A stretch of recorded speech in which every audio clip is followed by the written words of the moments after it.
Greetings. By virtue of your presence watching this video today, I want you to know that we consider you to be an extended member of our family at Unity in Linwood. We believe that you are an individualized expression of that one creative impetus which stands behind all life, and as such we celebrate the uniqueness which you are, and we celebrate our unity with you. We are glad you're with us. So you know you're growing older when you're with your dear friend, and just yesterday you meet his newborn son for the first time. And then you meet your friend again in Seattle, and he's a grandfather for the first time. So here, as a new grandfather, is a lifelong friend of mine, a remarkable artist, and a new friend of Unity in Linwood. Would you welcome Jerome Johnson, please? Oh, it's good to be here. Woo! Oh man, just let this settle for just a second.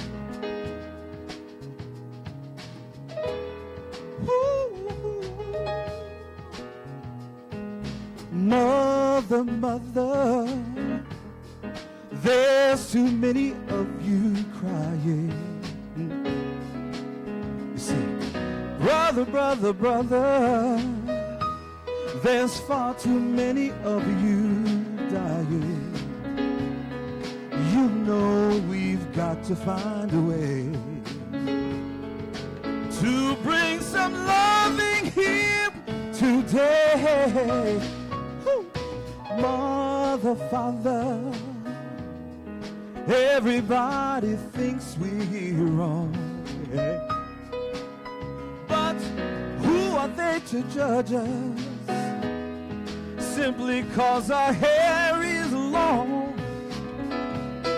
You know we've got to find a way to bring some loving here today. Sing it with me. Picket line, picket sign, don't punish me with brutality.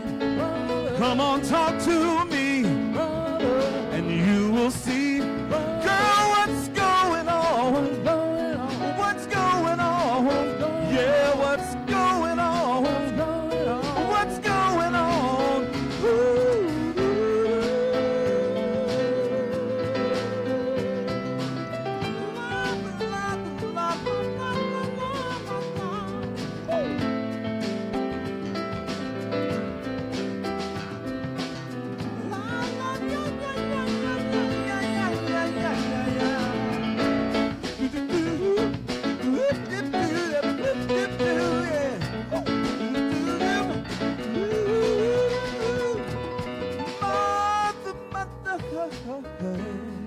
Everybody thinks we're wrong.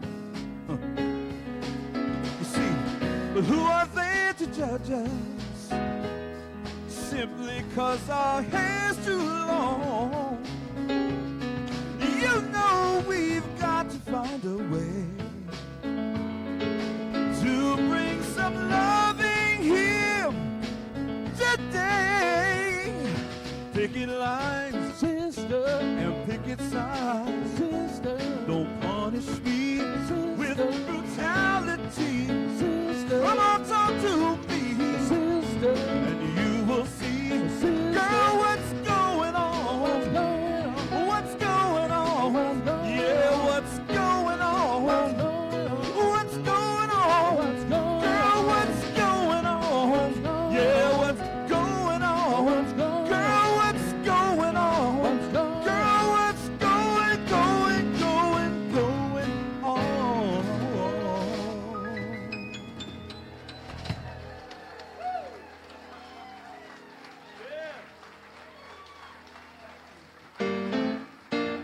You can play the games, you can act out the parts, though you know it wasn't written for you. So tell me, how can you stand there with your broken heart, ashamed of playing the fool? One thing can lead to another, doesn't take any sacrifice. Father and mother, sister and brother, if it feels nice, don't think twice. You just shower the people you love with love. Show them the way that you feel. Things are gonna work out fine. If you want it, will. Believe me when I say, shower the people you love with love. Show them the way that you feel. Oh, every day things are gonna be much better. If you want it, will. Oh, yes, it will. You can run, but you cannot hide. This is widely known. So what you gonna do with that foolish pride when you're all by yourself alone? Once you tell somebody the way that you feel, you can feel it beginning to ease. Oh, I've heard what they said about the squeaky wheel. It's always getting the grease. It's better to shower the people you love with love. Show them the way that you feel. Things are gonna work out fine. If you want it, will. Believe me when I say, shower the people you love with love. Show them the way that you feel. Things are gonna be much better. If you want it, will. Okay, guys, take it down a little bit.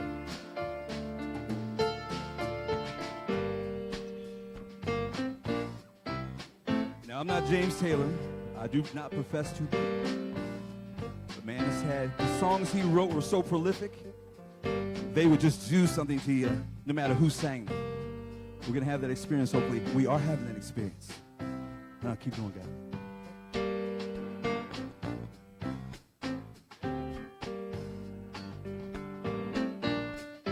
Oh, shower the people you love with love.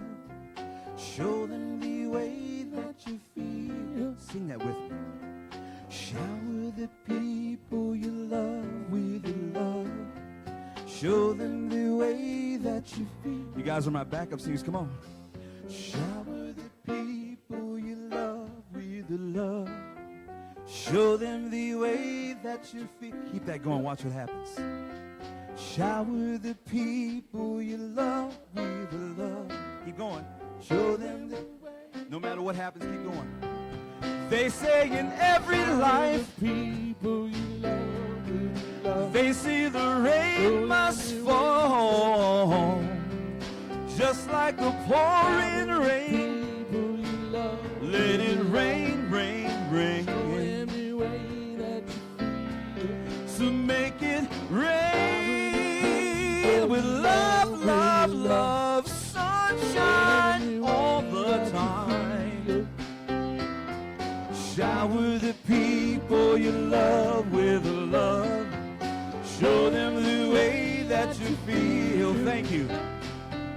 Things are gonna be much better. If you want it, will. Oh, yes, it will.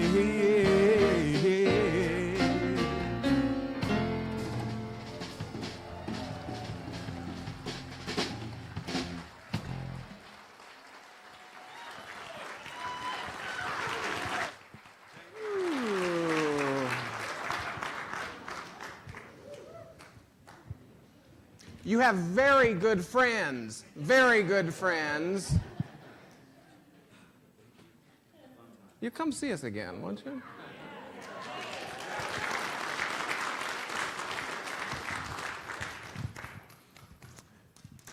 Mr. and Mrs. Fillmore taught praise and gratitude as powerful spiritual disciplines. I'd like to invite you to press this idea to its highest potential in a music-rich celebratory service on Thanksgiving Eve.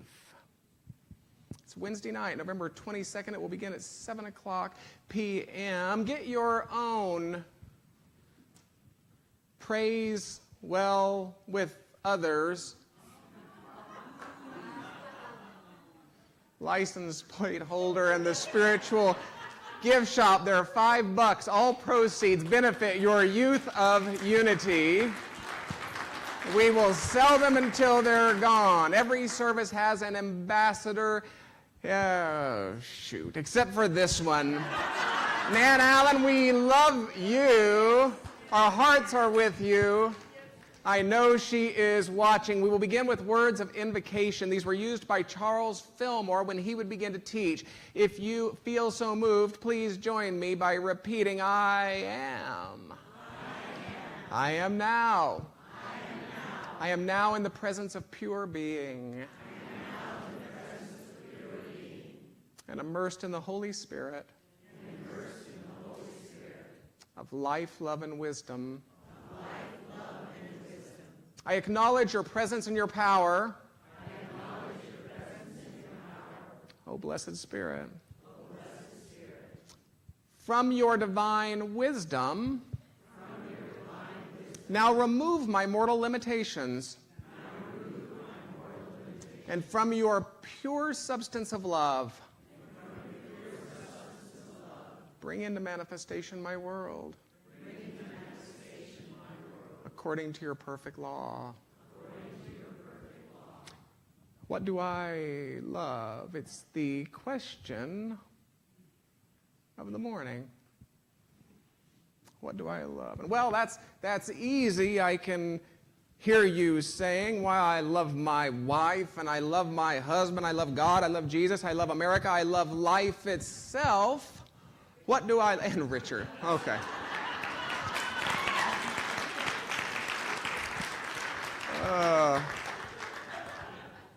At which point I've lost control. What I know is that a veritable litany of responses, each with an outer recipient that we perceive to be necessary, comes forth. What do I love? Well, that's easy, we say again. I love education. I love enrichment. I love creation. Why, I love spiritual growth, unfoldment, and development, as you should. What do I love, we ask? And a veritable litany of outer circumstances which we perceive to be beneficial comes forth. So what do I love? Well, yet again, we say that's easy. I love a 1969 GTO. I love a robust Merlot. I love modern architecture. I love international travel. I love dark coffee, rich soap, and pipe smoke. I love praline waffles served with almond-crusted bacon. And a piece of hand-battered, well-seasoned fried chicken, all finished with a crisscross of maple syrup. And I don't mean that thin stuff that you pay $1.99 for at the local Piggly Wiggly. That permutation of sodium, hexametaphosphate, potassium sorbate, and sulfur dioxide floating in a pool of caramel-colored corn syrup. I mean that thick stuff that oozed from a tap protruding from a maple sugar tree in Vermont about a week ago. That's the stuff. I love that. What do I love, we ask? A veritable litany of outer items which we perceive to be pleasurable comes forth with great ease. Well, the author of our source material today speaks to this, and I quote, he wrote, "The question cannot be answered too quickly, because first you must sift through a variety of disparate impulses At the beginning, you may encounter what you think you are supposed to love. You uncover what you should be able to do, or what you would be able to do if only you were more perfect, more spiritual, more successful, more evolved, and so on. You may first name those things you love because of what they will do for you. Maybe they will impress your friends, impress your family, earn some place of belonging, so forth. But to discern and choose the things which we truly love. Now that is a fruitful and nurturing practice. End quote. So welcome to week 2. It's a series drawn from the book entitled, How Then Shall We Live? 4 simple questions that reveal the beauty and the meaning of our lives. It's written by the theologian Wayne Muller. Now, if you missed week 1, we explored the first simple question, who am I? And you're welcome to catch up by watching the video. It's on Facebook, it's on YouTube, and while the discussion groups are now closed, you're welcome to grab a postcard with today's discussion questions nonetheless. Enroll someone whom you love to explore them with you. Now, before you finalize those plans, put a pause on it, because your definition of someone you love will be both shaken and stirred over the next 20 minutes or so. So the question in the morning remains, what do I love? What do I love? And if we abandon the easy answers rooted in what we believe to be necessary, or what we believe to be beneficial, or what we believe to be pleasurable, then what's left? If we abandon Hollywood's reactive Basil Demi Moore meets Patrick Swayze over a pottery wheel brand of love, what will we adopt in its place? And how can we bring it to bear on the circumstances of daily life?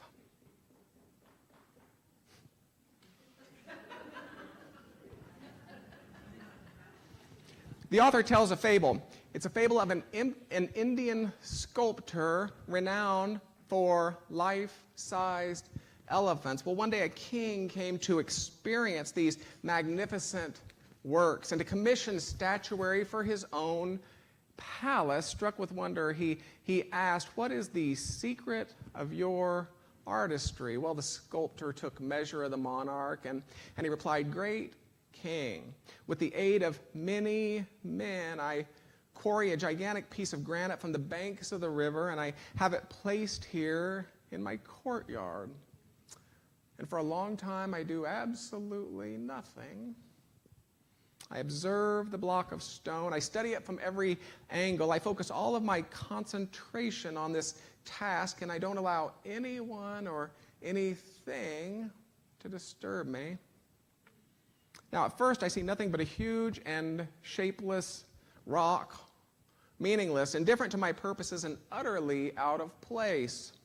It seems faintly resentful, even, for having been dragged from its cool home in the rushing waters.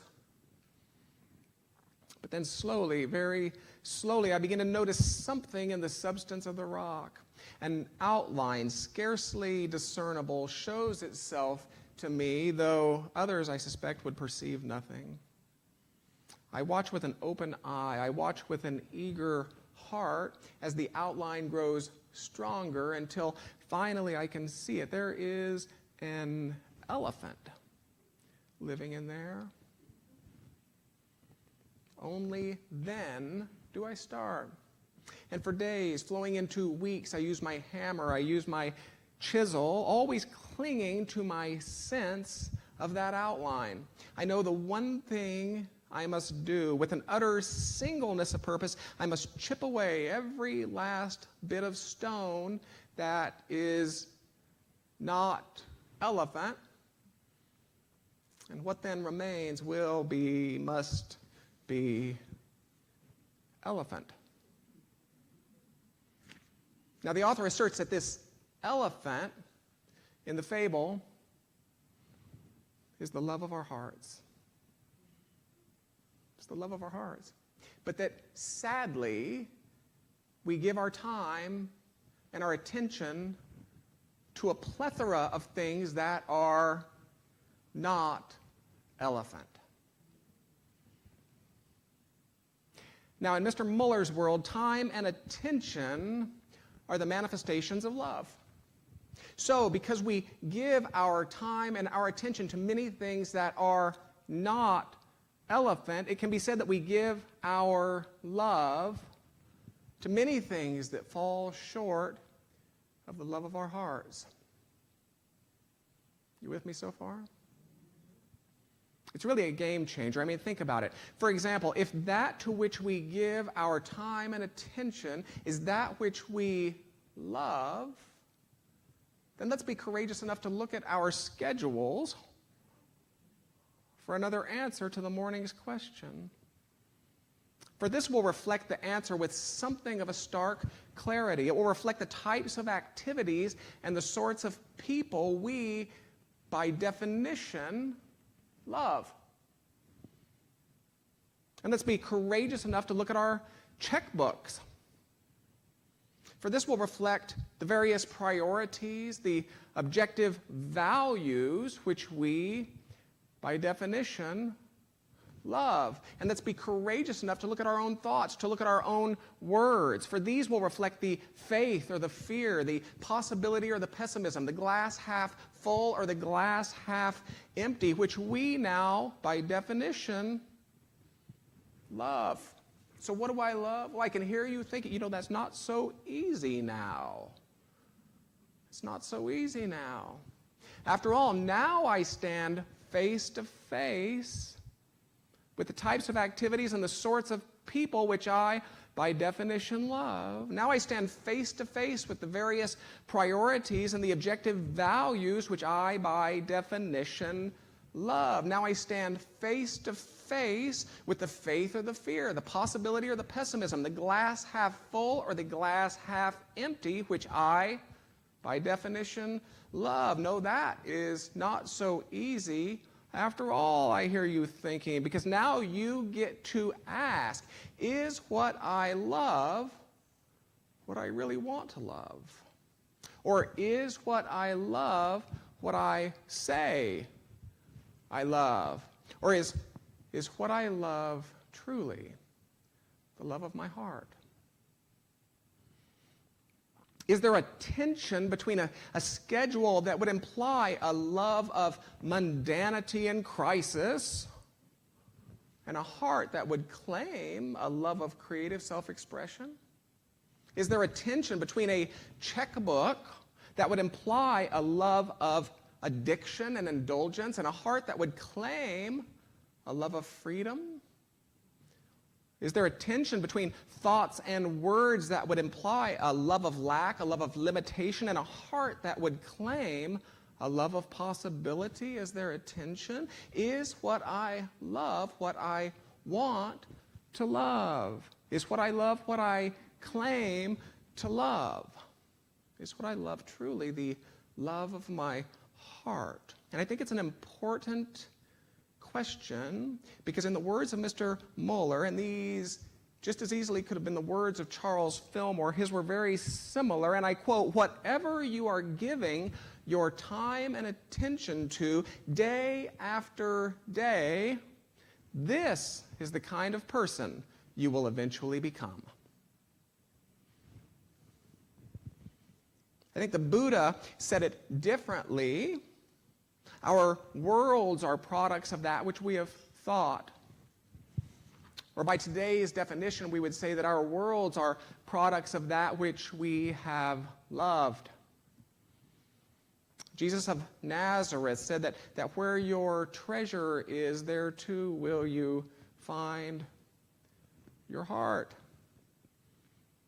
And it's easy to get stuck. I get that. The author explains that at certain points we had to give time and attention to a particular brand of history, to a divorce, to abuse, to neglect, and that this is absolutely appropriate in its season.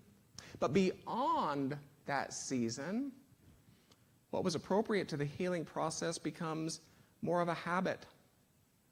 It becomes a center of gravity for our lives. It becomes something of a self-imposed prison which perpetuates our own smallness, our own limited experience. The author offers a parallel. If you cut your arm, your body responds to the wound. It mobilizes immunity to protect from infection. It provides necessary nutrients and raw materials for the skin to heal, and in time, the arm is repaired, and the body then dedicates its time and energy to other matters. Should I say that again? When the healing is complete, the body dedicates its time and its energy to other matters. And at that point, there may be little or no evidence that there was ever harm. So it's easy to get stuck. We become enamored with healing instead of wholeness. And in becoming enamored with healing instead of wholeness, we attune ourselves to seek new wounds, new disappointments, new betrayals, new opportunities to perpetuate our love of healing. In this twisted and macabre sense, it can be said that we love our own suffering.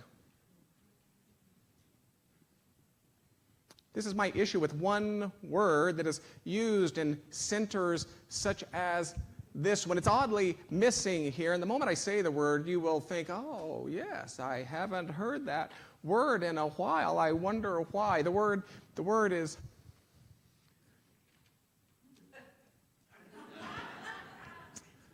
my word is transformation.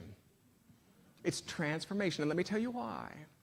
It seems clear to me that our collective fixation upon transformation is tantamount to a fixation upon a continual state of not enoughness. A continual state of grass is greenerness. That no matter how life looks in any given moment, this collective fixation upon transformation will render life dissatisfying. After all, no matter how life looks in a given moment, it has to be transformed. Now, that's not to say that I'm anti-transformation, quite the opposite. I think it could be said that I am crazy pro-transformation. I am a change kind of guy.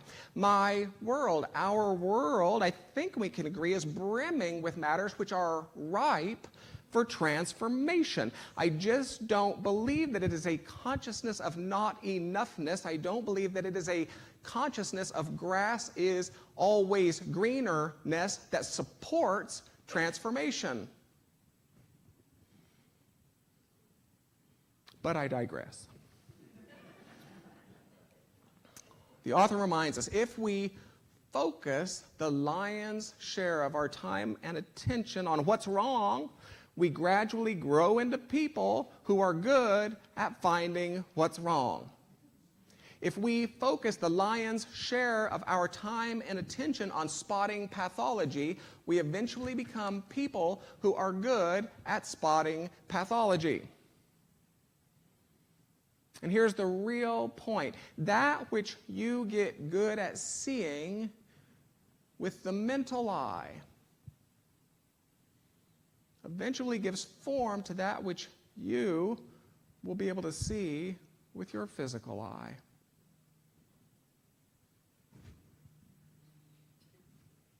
So what's the center of gravity in your life? Do you, as our affirmation declared, do you invest your creative power of attention to the richest possibilities, potentials, and prospects? When you review your schedule, when you review your checkbook, your thoughts, your words, do you see elephants everywhere?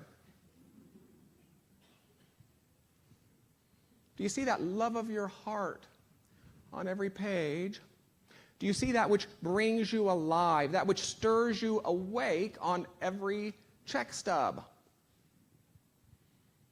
Do you see that which makes your soul dance in every thought? Do you hear that which makes your soul sing in every word? Do you see the evangelist's perfect love, a love capable of casting out the fears of limited vision? Do you see this in the moments of your daily life?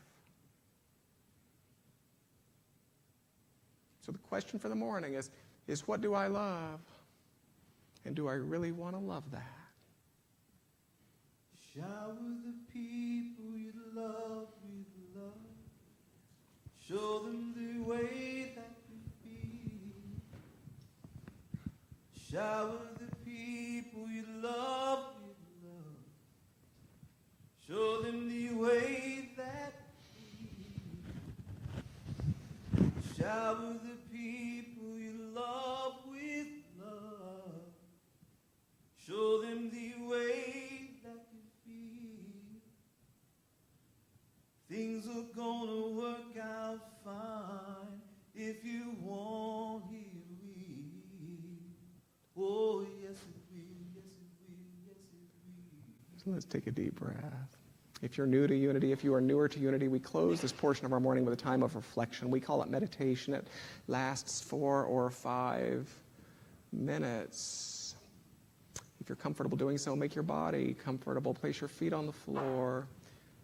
Take a deep cleansing breath, perhaps. Even close your eyes. And let us enter into a dance with this question of the morning. What do I love?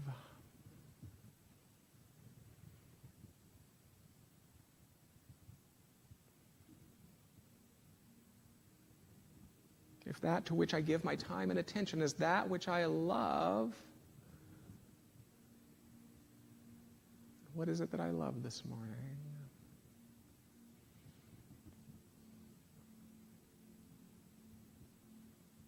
And allowing ourselves the grace of casual observance.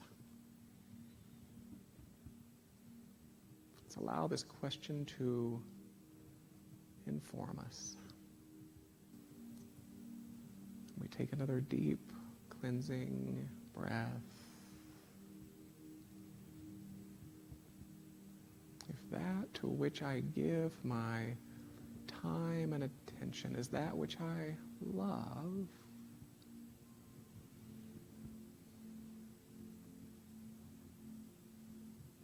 what do I love this morning?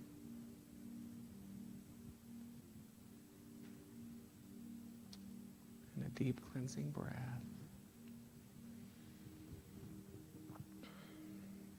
If that to which I give my time and attention is that which I love,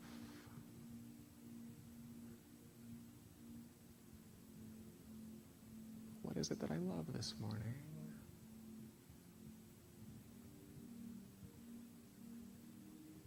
And with the distance of an objective observer,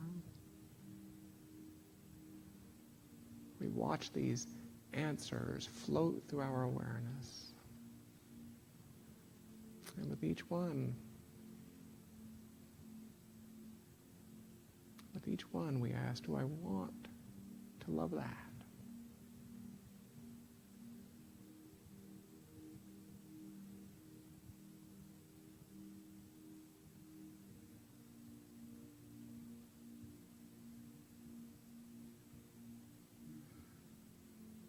So here in this place, in this now moment, I declare my willingness. I state my invitation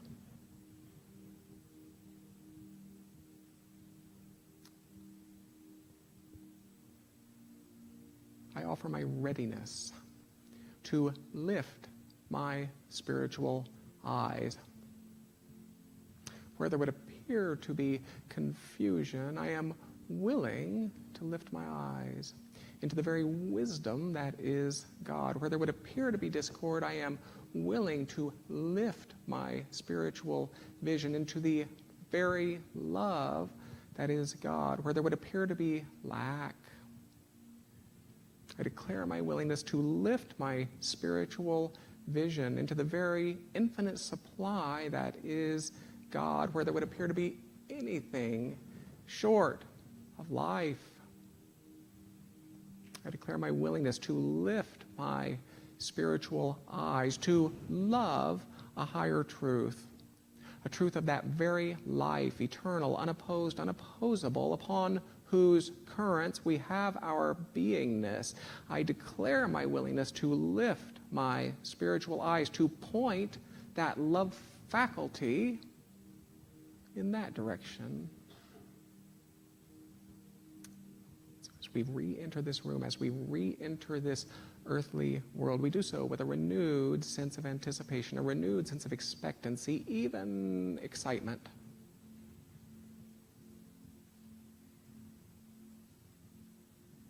As beings of a new love, one anchored in truth.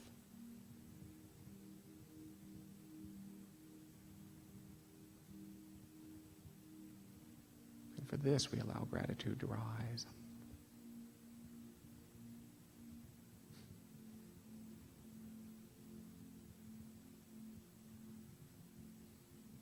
And so it is.